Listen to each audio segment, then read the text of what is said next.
তোমরা সকলে কেমন আছো? আশা করি ভালো আছো।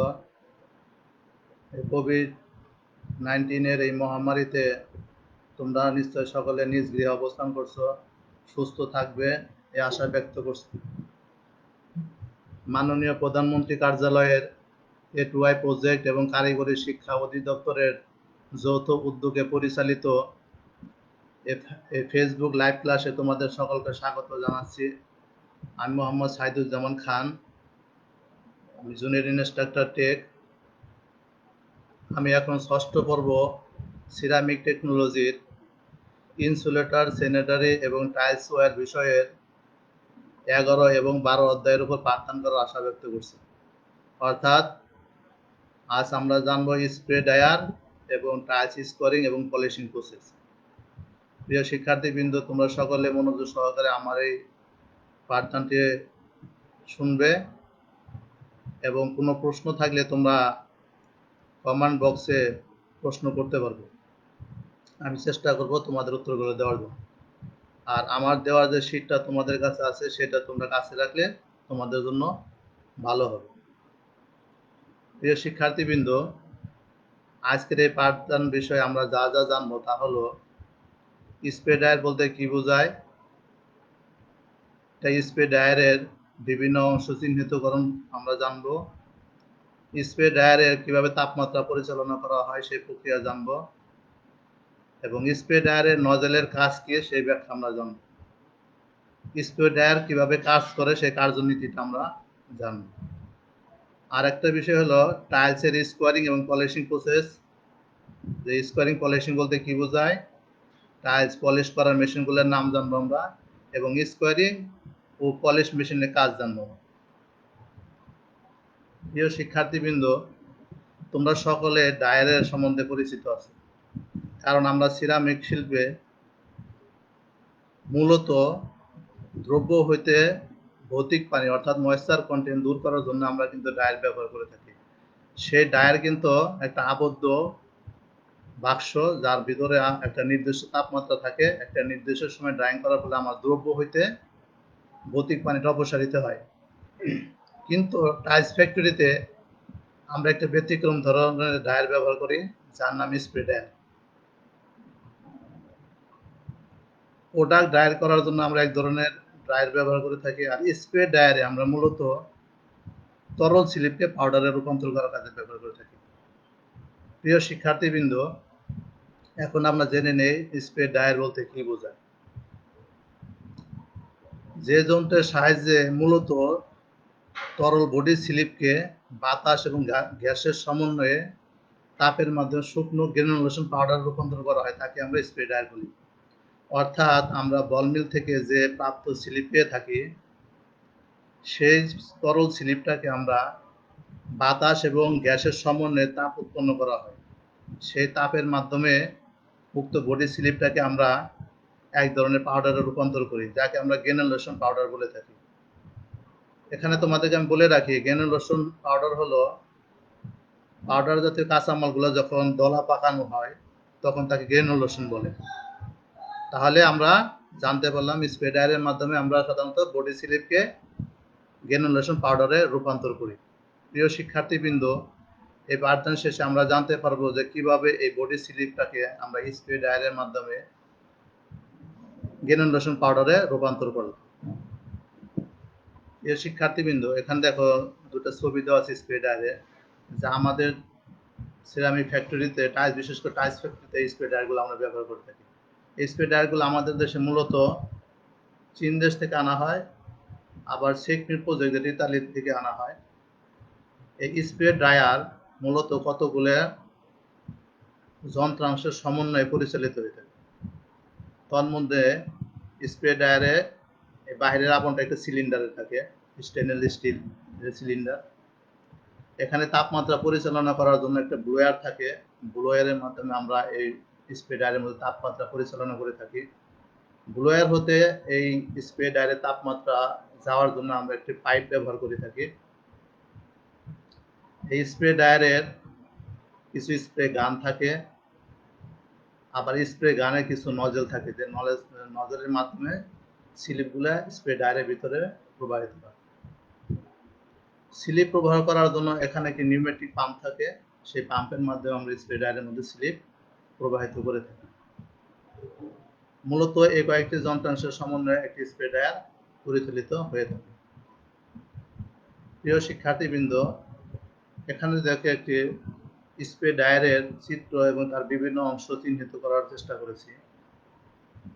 প্রথমে দেখো, এখানে আমার ড্রাইং গ্যাস, অর্থাৎ এই জায়গাটার মধ্যে একটা ব্লোয়ার থাকে। এই ব্লোয়ারের সাহায্যে আমরা বাইরে থেকে বাতাস টেনে নিয়ে আসি এবং এখানে একটি গ্যাস বার্নার থাকে, যার সাথে গ্যাস সরবরাহ করা হয়। গ্যাস এবং বাতাসের সমন্বয়ে এখান দিয়ে আমার তাপ পাইপের মাধ্যমে তাপটা আমার এই স্প্রে ড্রায়ারের সিলিন্ডারের ভিতরে প্রবাহিত। এখানে দেখো, আমার এই বক্সের মধ্যে আমার সাধারণত এটাকে আমরা ইন্ডাস্ট্রিতে রিজার্ভ ট্যাঙ্ক বলি। এই রিজার্ভ ট্যাঙ্কের মধ্যে আমার স্লিপগুলো থাকে। এই স্লিপগুলোকে আমরা একটা নিউমেটিক পাম্পের সাহায্যে স্প্রে ড্রায়ারের ভিতরে প্রবেশ করে। এখানে স্প্রে ড্রায়ারের মধ্যে স্লিপগুলো প্রবাহিত হয় সাধারণত স্প্রে গানের মাধ্যমে এবং নজলের মাধ্যমে। এরপরে আমার সেই স্লিপগুলো একটা সাইক্লোনের মধ্যে যায়। সাইক্লোন এখানে আলোড়িত হয়ে স্লিপগুলো আমার এখানে জমা হয়। এটা হলো আমার গ্রানুলেশন পাউডার। যখন এখানে আমার তাপ পরিচালনা হয়, তখন অতিরিক্ত তাপটা এই চিমনি দিয়ে এখান থেকে বের হয়ে চলে যায়। এই কার্যক্রমগুলো সম্পন্ন করে মূলত আমরা স্প্রে ড্রায়ার এর সাহায্যে স্লিপকে আমরা গ্রানুলেশন পাউডারে রূপান্তর করে থাকি। প্রিয় শিক্ষার্থীবৃন্দ, আমরা পূর্বে জেনে আসছি যে স্প্রে ড্রায়ারের মধ্যে তাপমাত্রা কিভাবে আমরা পরিচালনা করে থাকি। স্প্রে ড্রায়ারের মূলত একটি বার্নার থাকে। এই বার্নার যে জায়গায় থাকে ওখানে গ্যাসের প্রবাহ দেওয়া হয়। গ্যাস যখন দহন করা হয়, তখন এই জ্বালানির দহনটা আরো বৃদ্ধিকরণের জন্য আমরা মূলত এখানে ব্লোয়ার সাহায্যে বাতাস সরবরাহ করে থাকি। এই বাতাস আমরা প্রকৃতি থেকে নিয়ে আসি। বাতাসের মধ্যে যাতে কোনো ক্ষতিকর উপাদান না থাকে, এই জন্য আমরা এখানে সাকশনের সাহায্যে অপদ্রবগুলো দূরীকরণ করে থাকি।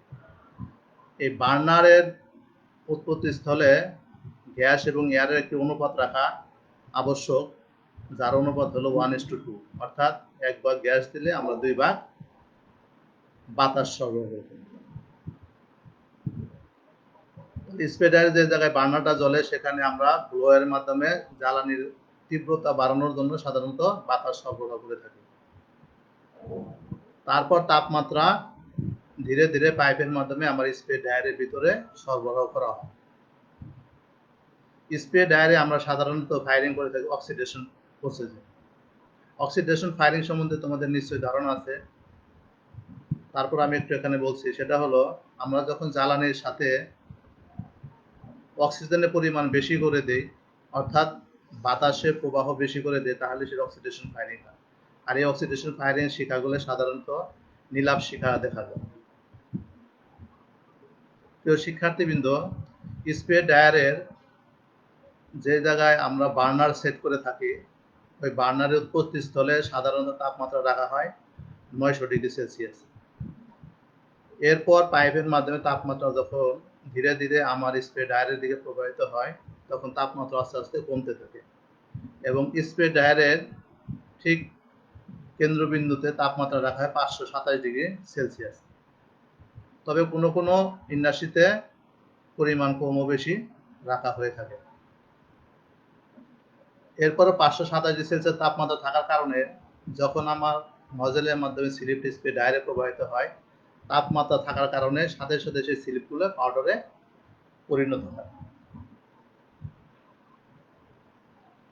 প্রিয় শিক্ষার্থীবৃন্দ, এখন আমরা জানব যে স্প্রে ড্রায়ারের মধ্যে আমাদের যে স্লিপ প্রবাহিত হয়ে থাকে, তা আমরা মূলত নজলের মাধ্যমে প্রবাহিত করে থাকি। এখন আমরা নজলের কাজ সম্বন্ধে জানার চেষ্টা করব। আমাদের বাংলাদেশে বিভিন্ন সিরামিক ফ্যাক্টরিতে স্প্রে ড্রায়ারে সাধারণত স্প্রে গান ব্যবহার করে। প্রায় প্রত্যেক ফ্যাক্টরিতে স্প্রে গান থাকে 8টি, আর প্রত্যেকটা স্প্রে গানে 2টি করে মোট 16টি নজেল আছে। তবে আধুনিক কিছু টাইলস ফ্যাক্টরিতে বর্তমানে প্রায় 14টি স্প্রে গান ব্যবহার করা হয় এবং প্রত্যেকটি স্প্রে গানে 3টি করে মোট 42টি নজেল থাকে। এই স্প্রে গান এবং নজেল কম বেশি থাকার সুবিধা কিন্তু আছে। যদি কম থাকে তাহলে আমার কম পরিমাণ স্লিপ একসাথে স্প্রে করা হবে, এবং বেশি থাকলে সেক্ষেত্রে আমার একসাথে অনেক বেশি পরিমাণ স্লিপ স্প্রে হবে এবং পাউডার তৈরি হবে। অর্থাৎ আমরা অল্প সময়ে অধিক পরিমাণ গ্রানুলোসার পাউডার পাবো যদি আমরা বেশি পরিমাণে স্প্রে গান এবং নজেল সংযুক্ত স্প্রে গান ব্যবহার করে থাকি। স্প্রে গানের সাহায্যে স্লিপ যখন স্প্রে ডায়ারের ভিতর দেওয়া হয় তখন তাপের ফলে এবং সাইক্লোনের ফলে স্লিপ পাউডারে পরিণত হয়। যা একটু আগে আমি বললাম যে স্প্রে ডায়ারে আমরা যখন স্লিপটা স্প্রে গানের মাধ্যমে প্রবাহিত করব, তো পূর্ব থেকে তাপমাত্রা থাকার কারণে এবং এখানে একটা ঘূর্ণনের সৃষ্টি হয়, এর ফলে স্লিপগুলো আমার পাউডারে রূপান্তর হয়।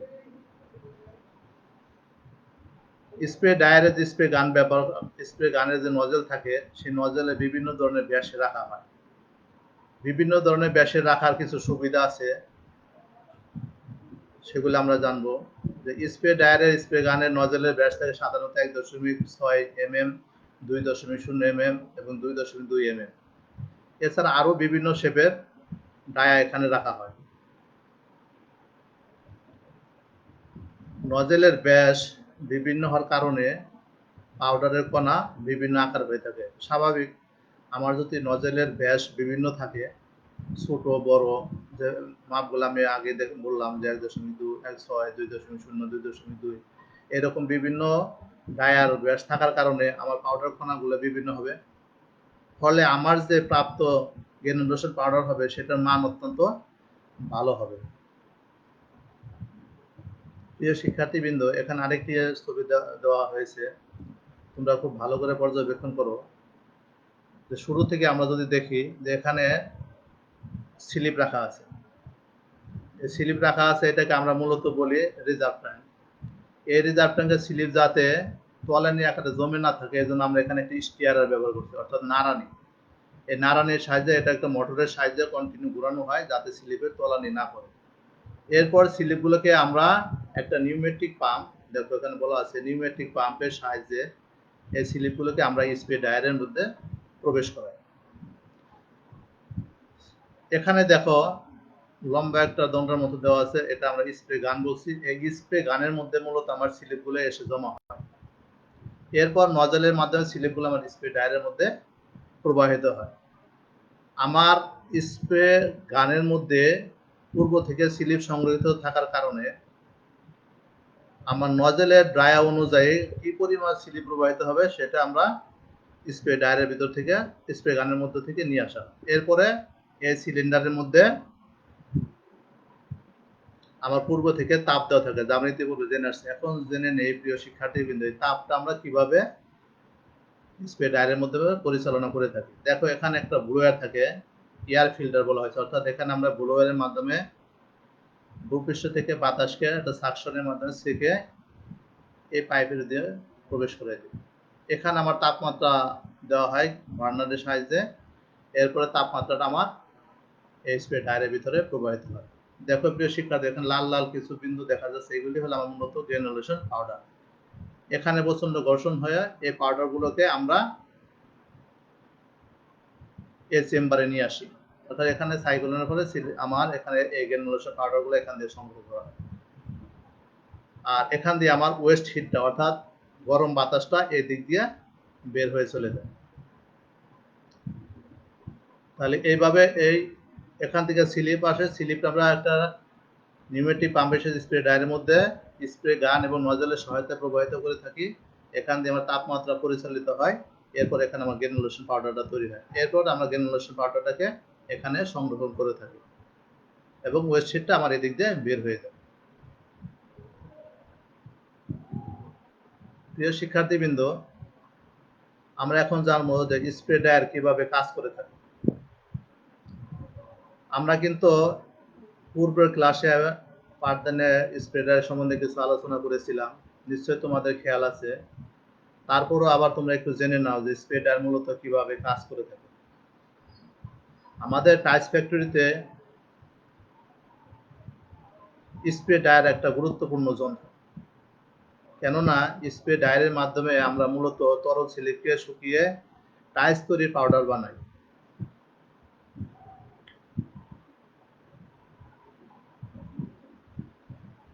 রিজার্ভ ট্যাঙ্ক থেকে স্লিপকে আমরা নিউমেটিক পাম্পের সাহায্যে প্রায় 190 কেজি পার সেন্টিমিটার স্পেস আপ করে আমরা স্লিপগুলোকে স্প্রে ড্রায়ারে নিয়ে যাই।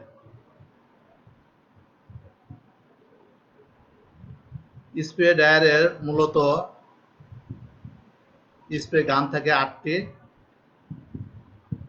আর প্রত্যেক স্প্রে গানে 2টি করে মোট 16টি নজল থাকে।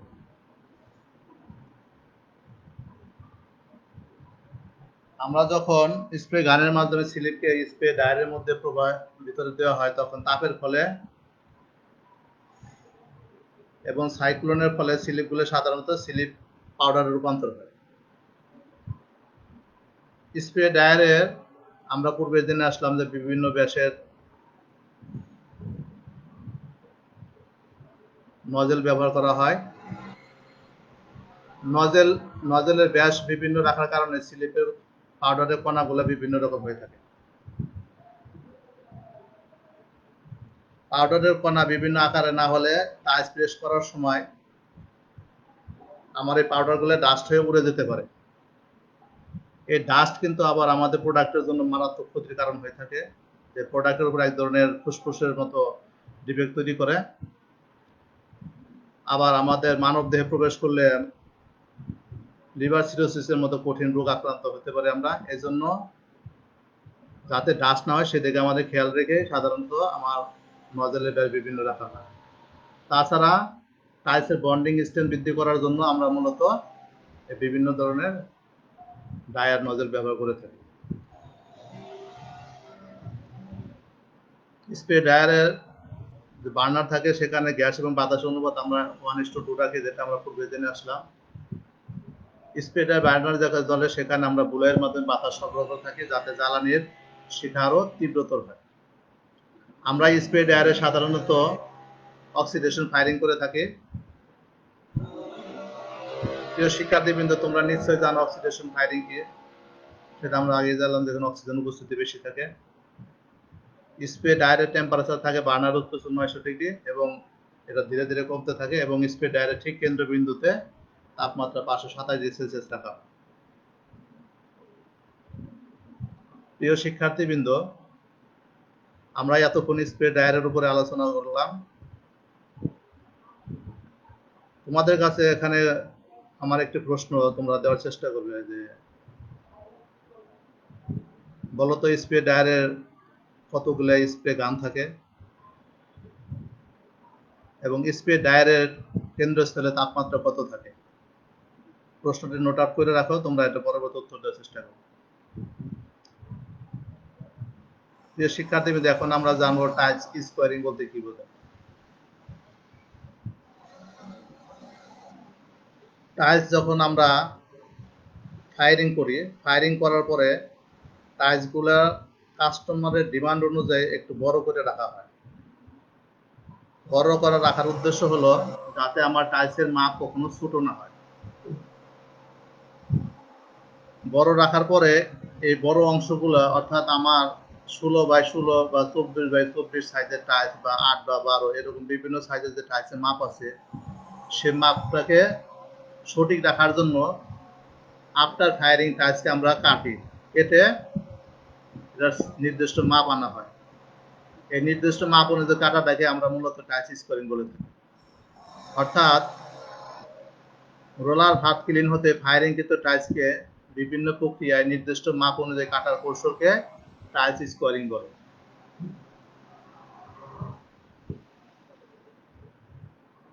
প্রিয় শিক্ষার্থীবৃন্দ, এখানে দেখো দুইটা ছবি দেওয়া আছে, আমরা কিভাবে টাইলস কেটে থাকে। এখানে টাইলস কাটার একটি মেশিনের চিত্র দেওয়া আছে। এটা ক্যালিব্রেটিং মেশিন, যেটা আমাদের সিরামিক ফ্যাক্টরিতে এই মেশিনটা টাইলস কাটার কাজে আমরা মূলত ব্যবহার করি। এই মেশিনটা মূলত অটোমেটিক ভাবে টাইলসকে কেটে থাকে। এখানে একটা কনভেয়ার বেল্ট থাকে, বেল্টের উপর দিয়ে টাইলস চলে আসে। এখানে একটা ডিস্ক থাকে এবং এই পাশে আর একটা ডিস্ক থাকে। প্রথমে এই পাশে টাইলসের দৈর্ঘ্য বরাবর কাটা হয়, পরেরটাকে প্রস্থ বরাবর কাটা হয়। অর্থাৎ প্রথমে এক পাশে কাটা হয়, পরবর্তী ধাপে অন্য পাশে কাটা হয়। এইভাবে টাইলসকে সাধারণত আমরা কেটে থাকি। প্রিয় শিক্ষার্থীবৃন্দ, টাইলস কাটার পরে ওই টাইলসের কাটা অংশ অমসৃণ হয়ে থাকে। এই অমসৃণ অংশগুলোকে মসৃণ করার জন্য আমরা সাধারণত পলিশ করে থাকি। অর্থাৎ যে প্রক্রিয়ায় ফায়ারিংকৃত টাইলসকে সমানভাবে কেটে অমসৃণকৃত অংশকে বিভিন্ন পদ্ধতিতে ঘষে উজ্জ্বলতা বৃদ্ধিকরণ করা হয়ে থাকে, তাকে পলিশ টাইলস বলে। অর্থাৎ টাইলসকে কাটার পরে ওই কাটা অংশগুলোকে আমরা বিভিন্ন প্রক্রিয়া ঘষে উজ্জ্বলতা বৃদ্ধি করে থাকি। এটাকে আমরা মূলত পলিশ টাইলস বলি। প্রিয় শিক্ষার্থীবৃন্দ, টাইলস পলিশ করার জন্য আমাদের সিরামিক ফ্যাক্টরিতে বিভিন্ন ধরনের টাইলস পলিশ মেশিন আমরা ব্যবহার করে থাকি। তার মধ্যে অ্যাব্রেসিভ পলিশ মেশিন, এই অ্যাব্রেসিভ পলিশ মেশিনটা মূলত আমরা সিরামিক ফ্যাক্টরিতে প্রোডাকশনে অর্থাৎ মাস প্রোডাকশন ব্যাপক পরিমাণ উৎপাদিত স্থানে এই অ্যাব্রেসিভ পলিশ মেশিনটি ব্যবহার করে থাকি। দ্বিতীয়ত হলো আমরা ন্যানো পলিশ মেশিন। এই ন্যানো পলিশ মেশিনটা মূলত গবেষণাগারে ল্যাবরেটরিতে পলিশ করার কাজে আমরা ব্যবহার করে থাকি। গ্রাইন্ডিং স্যান্ড পলিশ মেশিন, এটার ব্যবহার খুবই সীমিত। Rotary polish machine, horizontal polish machine, এগুলি মূলত আমরা খুবই কম ব্যবহার করে থাকি। আমাদের দেশে এই মেশিনগুলো মূলত ব্যবহৃত হয় না। শিক্ষার্থীবৃন্দ, এখানে দেখো অ্যাব্রেসিং পলিশ মেশিনে আমি দুটি চিত্র দিয়েছি। এই অ্যাব্রেসিং পলিশ মেশিনের সাহায্যে ঘষে ঘষে ঘষে ঘষে আমরা টাইলসের উপরে বৃষ্টি উজ্জ্বলতা বৃদ্ধিকরণ করে থাকি।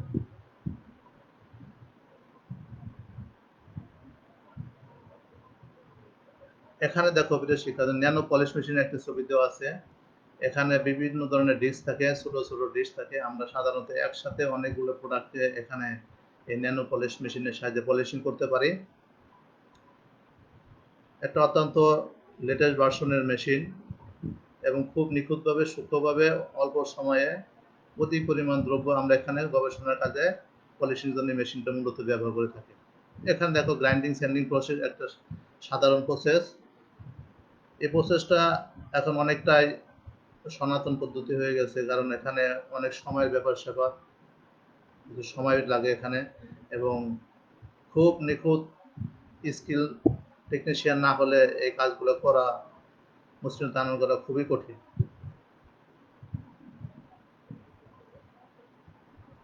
প্রিয় শিক্ষার্থীবৃন্দ, টাইলসের উপরের ভাগে আমরা কিভাবে পলিশ করব তার ধাপগুলো কি দেখো। এখানে বলা আছে, প্রথমে টাইলসের উপরিভাগ সূক্ষ্মভাবে কেটে পুরুত্ব কমানো হয়, অর্থাৎ উপরের অংশকে অত্যন্ত সূক্ষ্মভাবে কাটার দিয়ে কাটা হয়ে থাকে।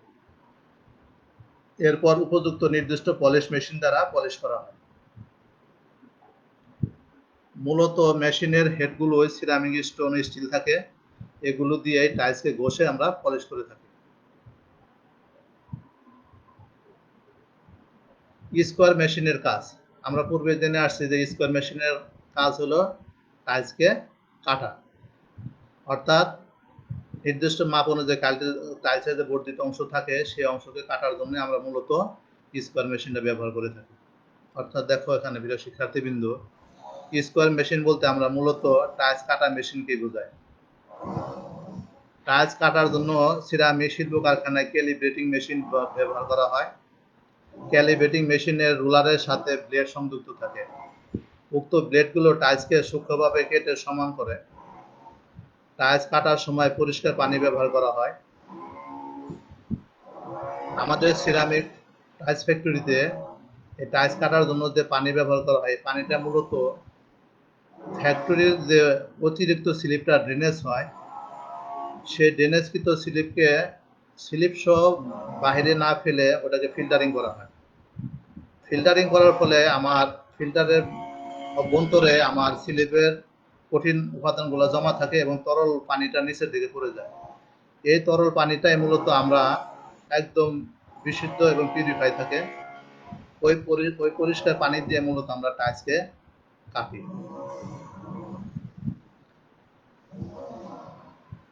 টাইলসে কাটার সময় পানি ব্যবহার করার সুবিধা হলো তাড়াতাড়ি টাইলসকে আমরা কাটতে সক্ষম হই। প্রিয় শিক্ষার্থীবৃন্দ, প্রথমে আমরা টাইলসের সামনের দিকে অগ্রসর হয়ে অন্য প্রান্তে কাটাবো।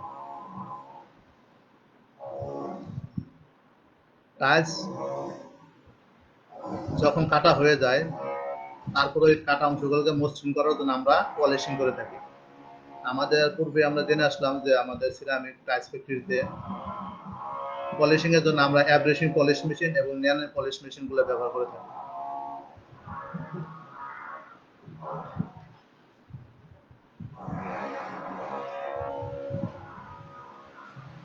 অ্যাব্রেসিভ পলিশ মেশিন এবং ন্যানো পলিশ মেশিন দ্বারা সাধারণত টাইলস মসৃণ করা হয়। অ্যাব্রেসিং, পলিশিং এবং ন্যানো পলিশিং মেশিনের হেডগুলো সাধারণত সিরামিকের স্টোন এবং স্টিল থাকে। উক্ত স্টোন এবং স্টিল দিয়ে টাইলসকে ঘষে পলিশ করা হয়ে থাকে। পলিশ দ্রুত এবং সুন্দর করার জন্য পানি ব্যবহার করা হয়। যা পূর্বে আমরা বললাম যে পানি আমরা ফ্যাক্টরির ওয়েস্ট স্লিপ হতে পেয়ে থাকি, ফিল্টারিং করে পানি সংগ্রহ করে থাকি। টাইলস কাটার সময় যখন আমরা পানি ব্যবহার করি, এই পানিকে শুকানোর জন্য পুনরায় আমরা এই টাইলসগুলোকে ডাইরে প্রবেশ করে শুকিয়ে থাকি, অর্থাৎ টাইলসের মধ্যে আমার কোনো পানি থাকবে না। প্রিয় শিক্ষার্থীবৃন্দ, ক্যালিব্রেটিং মেশিনের কাজ। ক্যালিব্রেটিং মেশিন দ্বারা সাধারণত টাইলস কাটা হয়। ক্যালিব্রেটিং মেশিনের রোলারের সাথে কতগুলো ব্লেড সংযুক্ত থাকে। উক্ত ব্লেডগুলো টাইলসকে সূক্ষ্মভাবে কেটে সমান করে। এছাড়াও ক্যালিব্রেটিং মেশিন টাইলসের উপরিভাগ সূক্ষ্মভাবে কেটে সমান করে এবং পুরুত্ব কমায়। এটা কিন্তু একটা ইম্পর্টেন্ট বিষয় যে টাইলসের উপরে পৃষ্ঠ মূলত আমরা গ্লেজ করে থাকি। এমনভাবে কাটতে হবে যাতে আমার গ্লেজের সারফেসগুলো নষ্ট না হয়ে যায়, সেও সূক্ষ্মভাবে কাটার জন্য আমরা এই মূলত ক্যালিব্রেটিং মেশিন ব্যবহার করে থাকি। এরপরে আবার সেটাকে পলিশ মেশিনের সাথে এমনভাবে উজ্জ্বলতা বৃদ্ধিকরণ করা হয় যাতে আমার উজ্জ্বলতা চাকচিক্য কোনো অংশে কম না হয়। এই জন্য আমরা অত্যন্ত নিখুঁতভাবে এই ক্যালিব্রেটিং মেশিনের সাহায্যে আমরা এই টাইলসকে সূক্ষ্মভাবে কেটে থাকি।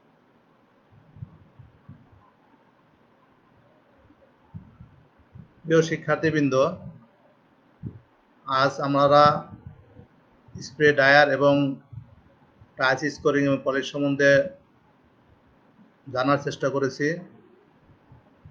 তোমাদের যদি কোনো প্রশ্ন থাকে, প্রশ্নগুলো তোমরা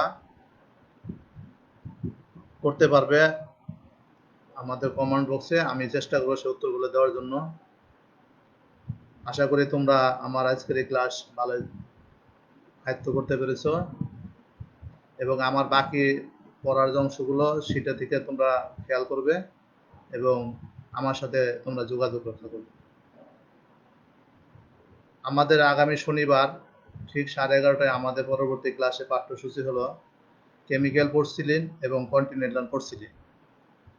তোমরা আগামী ক্লাসের পর্যন্ত সুস্থ থাকবে, নিরাপদে থাকবে, নিজ নিজ ঘরে অবস্থান করবে, বয়োজ্যেষ্ঠদের নিরাপদে রাখবে এবং নিজেরা সুরক্ষিত থাকবে। ঘর থেকে বের হলে মাস্ক পরবে। মাস্ক পরার উদ্দেশ্য হলো নিজে মাস্ক পরলে অন্যে সুরক্ষা পাবে এবং অন্যদেরকে মাস্ক পরার জন্য আগ্রহ সৃষ্টি করবে, কারণ অন্যরা মাস্ক পরলে নিজে সুরক্ষা পাবে। সবাই ঘরে থাকবে, সুস্থ থাকবে, এই কামনা করে আজকের মতো বিদায় নিচ্ছি। আসসালামু আলাইকুম।